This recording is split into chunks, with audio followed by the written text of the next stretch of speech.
Hola a todos los amigos de Filosofía Apuntes.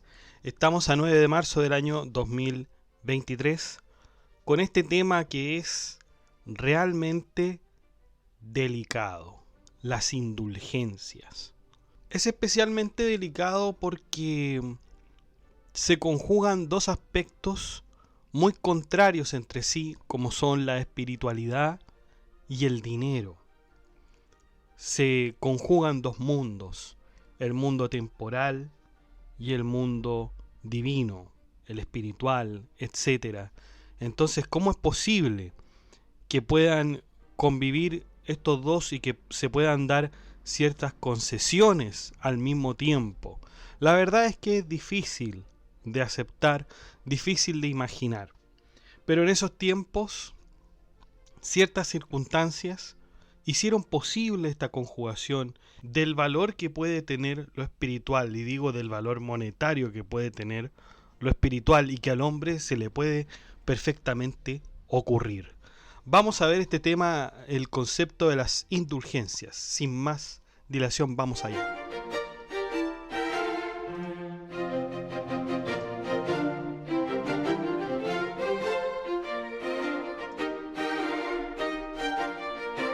Bueno, ¿qué son las indulgencias? Si nos vamos al diccionario de la Real Academia Española, vamos a ver que hay dos acepciones muy importantes. En primer lugar está la facilidad en perdonar o disimular las culpas o en conceder gracias. Claro, cuando se dice una persona es indulgente, quiere decir que es una persona que perdona fácilmente. Por lo tanto, ya vemos que la indulgencia tiene una relación con el perdón. Y en esta acepción, un perdón fácil, flexible. Alguien comete algún mal y bueno, esa persona que es indulgente lo va a perdonar sin mayor complicación. En segundo lugar, el diccionario de la Real Academia Española nos dice que la indulgencia es la remisión ante Dios de la pena temporal correspondiente a los pecados ya perdonados que se obtiene por mediación de la Iglesia. Esta es la acepción que vamos a trabajar el día de hoy, esta remisión ante Dios de una pena temporal. Es la definición más apropiada para lo que vamos a ver. Bueno, ¿qué son las indulgencias? Ya sabemos que tiene que ver con el perdón. Las indulgencias eran el medio por el cual el catolicismo romano confería la remisión del castigo de forma temporal o permanente por un pecado después de que el pecado ha sido perdonado mediante el sacramento de la penitencia. Claro, imagínense ustedes entonces cometen un pecado. Lo han confesado el pecado. Lo han confesado. Y bueno, uno podría sentir que ya está perdonado y que bueno, ya no hay más que preocuparse. La verdad es que no. Queda algo cuando uno comete un pecado. No está absuelto totalmente, no está limpio de pecado. Entonces uno dice, ¿cómo? O sea, me confesé y no estoy limpio de pecado, a pesar de que hice el esfuerzo, etcétera, me acerqué a un cura a confesarme y todo, y no voy a ser perdonado. La verdad es que no. Hay un concepto muy simple que es explicado por don Santo Tomás de Aquino en su Suma Teológica, en la primera sección de la segunda parte, la cuestión 87.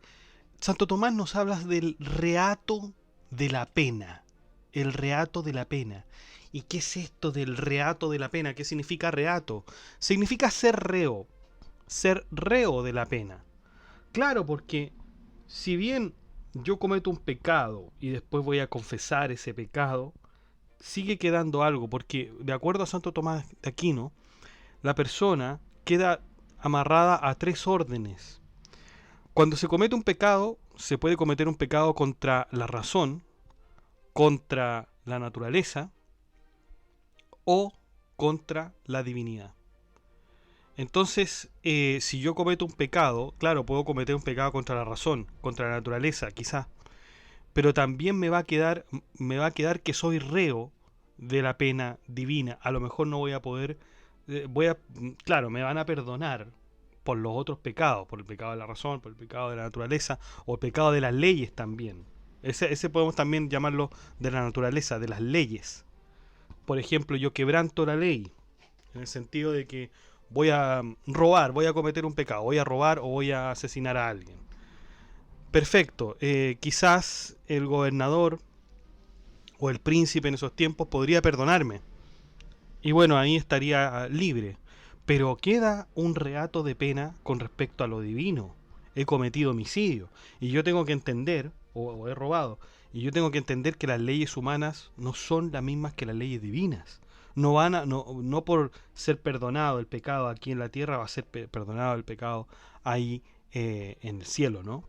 Entonces queda la persona rea de alguna manera de la pena. Uh-huh. Entonces nos queda claro que cuando uno se confiesa sigue habiendo pecado, esa persona sigue siendo reo o rea de la pena. ¿Cuál era la justificación de las indulgencias? Tenían dos fundamentos. Claro, el que acabamos de decir. El sacramento de la pena no es suficiente para sanar la culpa. También había que sufrir un castigo temporal por haber ofendido a Dios. Y en segundo lugar, las indulgencias descansan en la existencia del purgatorio. ¿Qué es el purgatorio? De acuerdo con las denominaciones de la creencia cristiana, es un estado intermedio entre la muerte física por la purificación o la expiación de aquellos pecados cometidos. El proceso del purgatorio es la purificación final del pecador, que es distinta del castigo del condenado. Por lo tanto, tenemos por lo menos tres lugares, ¿no? Está el cielo, está el infierno y en medio de estos dos está el purgatorio, que es el lugar donde, claro, se tienen que purgar. Purgar significa purificar, ¿no? Y luego, bueno, podría pasar al paraíso, si es que se están los méritos suficientes. Ahora bien, si nosotros revisamos ciertas definiciones, se habla que el purgatorio es en realidad un estado en que los que mueren, perfecto, mueren, pero en amistad con Dios. Y aunque están seguros de la salvación eterna, necesitan aún de purificación para entrar en la eterna bienaventuranza. Esto lo dice el compendio del Catecismo de la Iglesia Católica, el Vaticano II. El Vaticano II es, por cierto, que es el concilio ecuménico, ¿no?, de la Iglesia Católica. Por lo tanto, ese es el purgatorio, ¿no? Y las indulgencias se basaban en esto, o sea, tenían como fundamento la existencia del purgatorio. En los tiempos de la Iglesia temprana, es decir, desde la comunidad judía en Palestina, en la Palestina romana obviamente, hasta el Concilio de Nicea, los obispos podían reducir o dispensar los rigores de la pena, pero las indulgencias entran más o menos en los siglos XI y XII, cuando la idea de purgatorio tomó vigencia.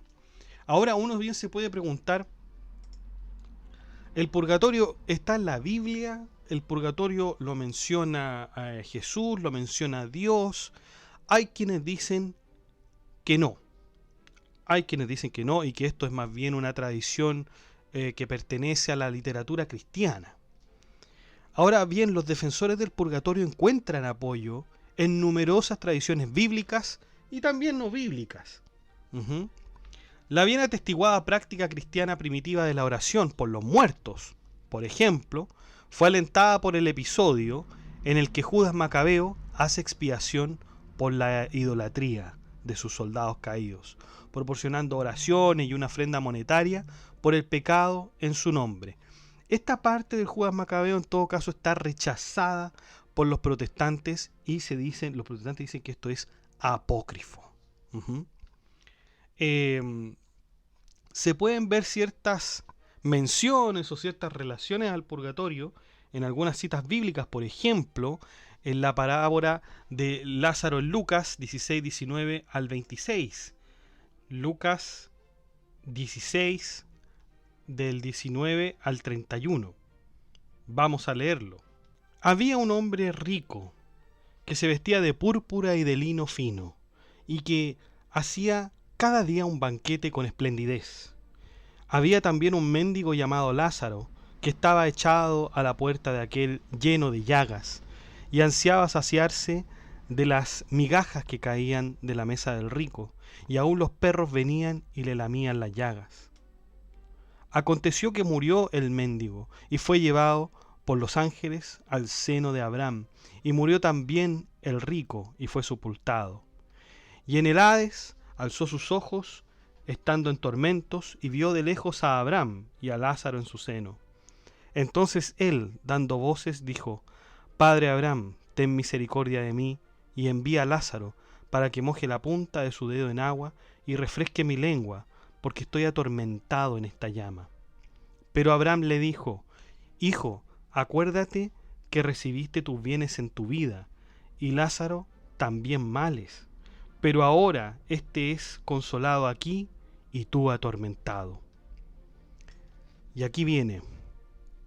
Además de todo esto, una gran cima está puesta entre nosotros y vosotros, de manera que los que quisieren pasar de aquí a vosotros, no pueden ni de allá pasar acá. Entonces se dan cuenta que en este Lucas 16, 26, nos dice que hay un estado, pareciera ser que hay un estado intermedio entre los condenados y aquellos que son enviados al cielo, ¿no?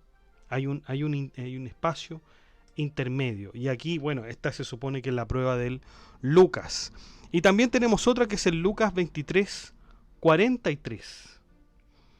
El Lucas 23, 43 es sumamente breve y reza así. Entonces Jesús le dijo: de cierto te digo que hoy estarás conmigo en el paraíso. Claro, entonces este pasaje de Lucas 23, 43 es bien controversial, porque en realidad Jesús no le está diciendo vamos a ir al purgatorio, le está diciendo vamos a ir al paraíso. Pero ¿cómo esto lo interpretan los católicos? Lo que pasa es que Jesús va a ir al paraíso, por cierto que sí. El ladrón va a tener que pasar por una prueba, va a tener que pasar por un lugar. Y así lo interpretan los católicos. En realidad, esto de Lucas 23, 43, Jesús se lo dice al ladrón para darle una esperanza de que también va a estar en el paraíso. Ha cometido pecado, pero le está dando una esperanza, dicen los católicos. En cambio, los detractores van a decir: aquí no se ha dicho de ninguna forma, que van a ir al purgatorio, sino que todo lo contrario, le está diciendo que van a ir al paraíso.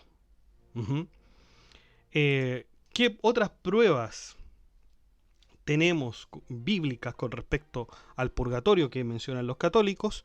Podemos encontrar en el primer libro de Corintios 3, 11 al 15. Y dice: porque nadie puede poner un fundamento diferente del que ya está puesto, que es Jesucristo. Si alguien construye sobre este fundamento, ya sea con oro, plata y piedras preciosas, o con madera, heno y paja, su obra se mostrará tal cual es, pues el día del juicio la dejará al descubierto. El fuego la dará a conocer y pondrá a prueba la calidad del trabajo de cada uno. Si lo que alguien ha construido permanece, recibirá su recompensa, pero si su obra es consumida por las llamas, él sufrirá pérdida. Será salvo, pero como quien pasa por el fuego. Y esto es un argumento, dicen los católicos, para creer en realidad que existe un lugar que los pone a prueba, que tortura a los condenados y prueba y purifica a los mestizos. Es un fuego inteligente, un fuego que pone a prueba, ¿no? Pone a prueba. Y ahí está en el primer libro de Corintios 3:11 al 15. Esas son las citas bíblicas que nuevamente justifican de algún modo el lugar del purgatorio, ¿no? Uno puede estar de acuerdo, otro puede estar en desacuerdo, pero estas son las razones, ¿no? No estoy dando más razón a uno que a otro, yo solamente estoy exponiendo.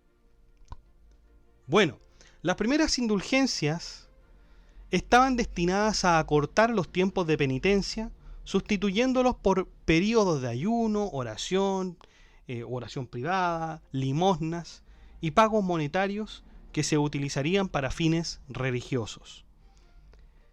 Sin embargo, cuando se iniciaron las primeras cruzadas, se conocieron las indulgencias plenarias o absolutas, aunque no se hablaba con esos términos, pero podrían relacionarse. De hecho, en la primera cruzada, nosotros, por cierto que los invito a ver la historia de las cruzadas, ¿ah? Tenemos un podcast sobre la breve historia de las cruzadas, que es muy interesante. Pero bueno, en la primera cruzada que propició el Papa Urbano II, este mismo Papa otorgó este tipo de indulgencia, estableciendo que aquellos que participaran de la primera cruzada les iban a ser perdonados todos sus pecados. Todos sus pecados. Quien participe en esta cruzada, todos los pecados van a ser perdonados. Y posteriormente el resto de los papas harían lo mismo con las demás cruzadas para incentivar a los demás a que formaran parte de ella, por cierto. En todo caso, los pronunciamientos papales, orales y escritos eran vagos con respecto a las indulgencias. Para aclarar esto, los teólogos escolásticos articularon una teoría de la penitencia, y esta consistía en 3 partes. En primero está la contrición, que es el arrepentimiento, sentirse arrepentido. Luego está la confesión y finalmente está la satisfacción o penitencia. La deuda del pecado perdonado podía ser reducida a través de ciertas obras de buena fe, por ejemplo, los peregrinajes, los actos de caridad y otros. O también podría ser a través del sufrimiento del purgatorio. Las indulgencias podían ser otorgadas por el Papa o en menor medida por arzobispos y obispos como modos de amortizar la deuda del pecado de la gente ordinaria. Existieron, por cierto, muchos vendedores de indulgencias. Uno de los más conocidos era un predicador dominico que era Johann Tetzel, que fue un gran vendedor de indulgencias, recaudaba fondos para dárselos al Papa León X en aquellos tiempos. Y bueno, estaba este pecado, ¿no es cierto?, de la gente ordinaria, y por otro lado existía la indulgencia plenaria que absolvía todas las obligaciones, como lo habíamos visto en las cruzadas, que tenía el pecador con respecto a aquellos actos pecaminosos. En consecuencia, existieron 2 tipos de indulgencia: la indulgencia temporal, que reducía el tiempo en el purgatorio, y la indulgencia plenaria, que es una indulgencia completa, se absuelve todo. Y estas indulgencias obviamente se prestaron para abusos y ambigüedades, sobre todo cuando se preguntaba cuánto tiempo abarcaba dicha indulgencia. Claro, si yo pagaba por una indulgencia, ¿a cuánto se reducía el tiempo? Y ahí, entre los vendedores de indulgencia, habían ciertos desacuerdos, no todos tenían los mismos tiempos, entonces se producía una ambigüedad. Ahora, paralelo a este fenómeno de la indulgencia, porque nosotros no podemos sacarnos de contexto, ¿no? Tenemos que situarnos en lo que estaba pasando en esos tiempos. Y claro, fíjense que esto, siglo XI, siglo XII, estaba la Edad Media, se estaban ya conociendo los primeros mercantes, ¿no es cierto? Aunque no, el concepto de mercante es mucho más antiguo, pero obviamente que si usted ve cualquier historia de la economía, se va a ver que los mercantes tuvieron una figura importante en la Edad Media, ¿no es cierto? Con esto de los burgos, ¿ah? Y con el nacimiento del capitalismo. Pero ya en el siglo XI-XII se estaban gestando ciertos documentos económicos o ciertos tratos, más bien, tratos y contratos económicos que permitían hacer ciertas actividades. Entonces, paralelo a este fenómeno, las cruzadas y la reforma económica del papado que comenzó en el siglo XI, se estaba formando una nueva forma de institución que era la llamada conmutación, que existía básicamente que cualquier obligación, servicio o bien podía ser satisfecho con una suma de dinero correspondiente. Por ejemplo, si yo cometía cierto delito, bueno, yo podía satisfacer la obligación de ir a la cárcel, de estar un tiempo ahí, qué sé yo, por medio de dinero. Por medio quizás también podríamos entenderlo como una especie de multa. Pero fíjense que la conmutación es una institución del derecho penal y se conoce hoy en día como la conmutación de la pena. Es sustituir la pena por una menos grave. Eso es la conmutación. Entonces, claro, este fenómeno ya se estaba dando en aquellos tiempos. Por lo tanto, alguien cometía un crimen, alguien cometía un pecado. Y bueno, se dio la idea de que bien podría ser que yo podría, en vez de sufrir, digamos, físicamente esto, yo podría pagar y satisfacer esa obligación, ¿no es cierto? Y bueno, se da un ejemplo. Aquellos que no pudieran realizar un peregrinaje a Jerusalén para, digamos, hacer una penitencia, bien podrían conmutar la penitencia por la construcción de una catedral o de un leprosario, en fin, buenas obras. O sea, aquí se habla de obras, ¿no? O sea, podría conmutar el peregrinaje por la construcción de una capilla, una catedral, etcétera. Entonces, para los hombres administradores de la iglesia, esta conmutación era muy útil y de hecho la promovían incluso los papas. El Papa Inocencio III fue uno de los grandes promotores de la conmutación, sobre todo en el periodo de las cruzadas, ¿no? Y claro, si ya ofrecían indulgencias plenarias por ir a batallar, entonces claro, ahí también hay una especie de conmutación, ¿no? Porque se sustituye ese pecado, o sea, se sustituye en realidad la pena de purgar ese pecado por ir a la cruzada, ¿no?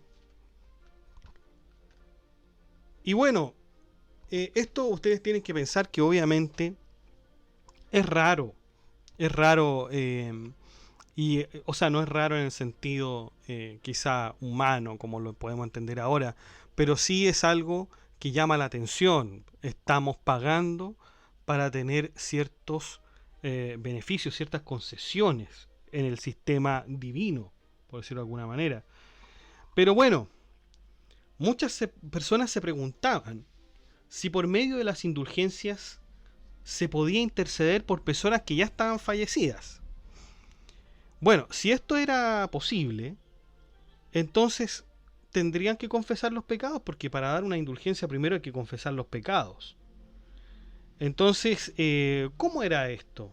¿Cómo es que una indulgencia podía interceder por las personas ya fallecidas? Eso era una gran cuestión, ¿no es cierto? Sobre todo por la confesión. Entonces, bueno, sí, porque obviamente tiene que confesar, lo lógico sería que tuviese que confesar la persona que ya está muerta, pero ¿cómo va a confesar si está muerta? Entonces voy a tener que confesarlo yo, pero es que esos no son mis pecados. Entonces, ¿por qué voy a confesar mis propios pecados para salvar a otro? Eso era un problema.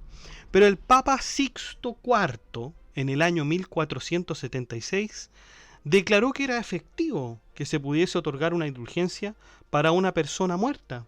Era efectivo, no había ningún problema. Pero el tema es que él no dijo nada con respecto a la confesión. Entonces, de este modo, cada vez más se fue pensando que la confesión no era una acción necesaria para la salvación. Como que podríamos en realidad prescindir de la confesión. Y esto se agravó aún más en el siglo XVI, cuando el predicador dominico que ya habíamos hablado, Johann Tetzel, acusado de vender indulgencias, fíjense la frase que él tenía. Esta es la frase. Tan pronto como suena la moneda en el cofre, un alma es liberada del purgatorio. Tan pronto como suena la moneda en el cofre, un alma es liberada del purgatorio. Entonces, ¿dónde queda la confesión? Parece que no tiene ninguna importancia.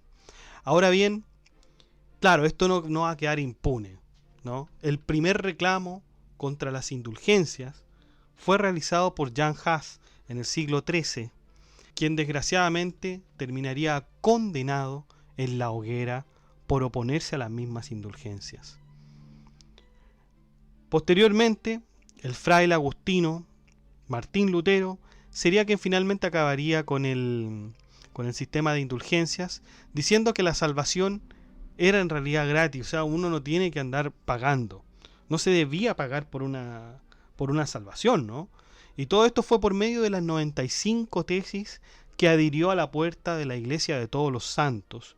Entre otras obras que escribió también lo dejó claro, que las indulgencias en realidad son dañinas, ¿no es cierto? No tienen nada que ver con lo espiritual. Consiguientemente, todas las formas de protestantismo que tenían por líder a Martín Lutero rechazaron el sistema de indulgencias. El sistema de venta de indulgencias pasó por un periodo, después de todo esto, de regulación estricta acordada en el Concilio de Trento el año 1561 y se eliminaría totalmente con la llegada de Pío V y su declaración de 1567. Aunque el fundamento teológico de la indulgencia todavía queda sentado, todavía existe el fundamento teológico, no el sistema, pero el fundamento teológico de la indulgencia todavía existe. Y fíjense que aproximadamente, o exactamente más bien, 400 años después, es decir, tenemos 1567 con la declaración de Pío V, y después 400 años antes, es decir, en 1967, el Papa Pablo VI, cambiando el énfasis de la satisfacción del castigo al incentivo de las buenas obras, redujo en gran medida el número de indulgencias plenarias y eliminando el sistema numérico asociado durante tanto tiempo a las indulgencias parciales. Y bueno, ahí entonces terminaría este sistema de indulgencias que fue tan polémico en su tiempo, y de esta forma se acaba, ¿no?, el tema de las indulgencias con respecto al dinero, ¿no? Es delicado el tema. Es delicado el tema porque lo fundamental es aquí, como les había dicho al comienzo de este podcast, es la relación entre el dinero y lo espiritual. Eso es lo fundamental, ¿no es cierto? Y Jan Hus y Martín Lutero lo pudieron observar y criticar, y bueno, ahí ellos posteriormente dejaron ciertas cosas a la posteridad, que están muy bien, me parece. Y la Iglesia Católica, bueno, rectifica todas estas cosas de las indulgencias, de algún modo. Pero sigue esto, va tomando otras formas. Ya sabemos que en esos tiempos estaba surgiendo el mercantilismo, estaba surgiendo esta cuestión de regular también en todo caso lo espiritual y lo económico. Tenemos que tener en conciencia, por ejemplo, el segundo escolasticismo. No sé si han oído del segundo escolasticismo. Nosotros tenemos la escolástica, ya la hemos visto con Santo Tomás de Aquino, Juan Escoto, etcétera. Perdón, Duns Scoto. Juan Duns Scoto. Pero hay un segundo escolasticismo, que es el que está representado por la escuela de Salamanca, donde hay personajes como Martín Aspilcueta, Tomás de Mercado, Domingo de Soto, Pedro Hispano, etcétera, que son filósofos y pensadores que de alguna manera van a conjugar o tratar de hacer una economía moral. O sea que los mecanismos del mercado estén acordes a la moral. ¿Y a cuál moral? A la moral cristiana. Es un periodo muy interesante que también vamos a ver en el blog. Ya algo hemos adelantado, ya estamos viendo a Tomás de Mercado, ¿no? Pero bueno, esto pasa, ¿no es cierto? Yo diría que hay mucha más espiritualidad, por cierto, cuando esto comenzó, cuando la iglesia comenzaba con sus instituciones, ¿no? Y ya en el siglo XII, cuando viene esto de la conmutación, cuando se viene a complejizar el mercado, se viene a desarrollar rápidamente, se empiezan a incorporar estas cosas y bueno, de alguna manera se desvirtúa. Hoy en día también lo podemos ver. Yo lo veo al menos desde el punto de vista del derecho, con las sociedades con fines de lucro y sin fines de lucro. Bueno, nosotros ya sabemos que la personalidad jurídica con fines de lucro, obviamente tiene eso como objetivo, o sea, lucrar. Lucrar es el objetivo, el fin es hacer dinero, ¿ya? No tiene nada de malo si es que uno, claro, dice, no, esta empresa yo la hice para hacer más dinero. Yo creo que no tiene nada de malo en ese sentido, ¿no? El mundo funciona así por medio del lucro. ¿Ah? Entonces, si una empresa dice, bueno, yo tengo personalidad jurídica con fines de lucro, no habría nada de malo en que todo lo hiciera en vista del dinero. Ujú. Respetando, obviamente, los límites legales. Pero, ¿qué pasa con aquellas empresas o aquellas sociedades o personalidades jurídicas sin fines de lucro? Claro, no es que no tengan lucro, sino que no tienen fines de lucro. Es decir, el lucro solamente sería un medio para alcanzar un fin. Por ejemplo, un colegio trata de reunir cierto capital para desarrollar su actividad, su fin, que es entregar educación de calidad. Ujú. Entonces eso sería una sociedad sin fin de lucro, es decir, ocupar el lucro para un objetivo en realidad superior. Lo mismo, bueno, un ejemplo de esto son las fundaciones, asociaciones, corporaciones, etcétera. Ujú. Pero se dan cuenta cómo es que el lucro no se puede desligar, no puede estar eh, al margen. Entonces eso es lo complicado, porque si en una institución que se supone que es sin fines de lucro, hay lucro, en el sentido de que se ocupa el dinero en realidad no para los fines y para en realidad hacer más dinero, sin lograrlo o sin tener intereses de lograr objetivos como es una educación de calidad en un colegio, ahí estamos mal, ahí estamos sumamente mal.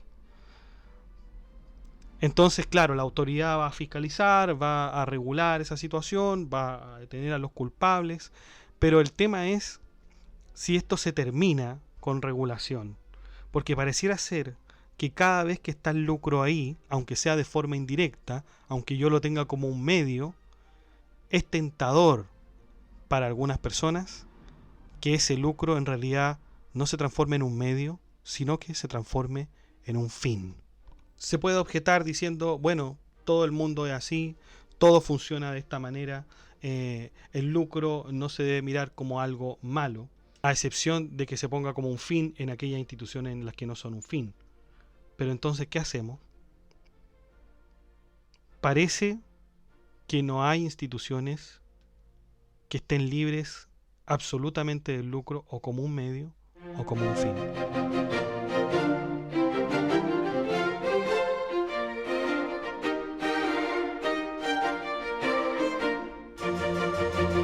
Bueno chicos, eso ha sido todo. Muchas gracias por escuchar este podcast. Si les ha gustado, de like, comente, comparta, suscríbase. Acceda al blog que está en la descripción del video. Haga soporte en PayPal, en Patreon.